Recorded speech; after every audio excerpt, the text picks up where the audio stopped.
حکمی کەسە چیە ئەگەر بزانی کەسە کوفرشی بەواحی هەیە هەر تەکفیریشی نەکە کوفری بەواحی هەبێ و تەکفیریشی نەکە باشە براگە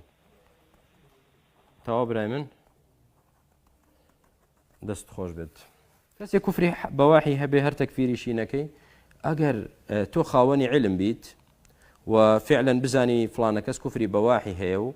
و ئیقامی حجەشی لەسەر کراوە هەر ناگەڕێتەوە ئەو کاتە کافرە بەڵام کە تۆ ئەهلی علم نەبی ئەهلی ئەوە نەبی کە حکم لەسەر خەڵک بدەی قاضی نیت و صفەتی ئەوەت نییە شەرعەنیش ئەوەت نییە لە خودی خۆتدا تۆ لە کوفرەکەی و لە شرکەکەی ڕازی مەبە برام ئەمما تەکفیرکردن و بە کافردانان ئاخر بترسە لەوەی کە ئیشی تۆ نەبێ مۆزوعە لە تۆ گەورەتر بێ و مەرجنیە هەرکەوتت کوفری تێدا بینرا یەکسەر کافر بێ ئایا ئیقامی حجەی لەسەر کراوە ئایا بۆی ڕوونکراوەتەوە ئەم شتانە هەیە براکەم ئەوەش بە نەسی حەدیثە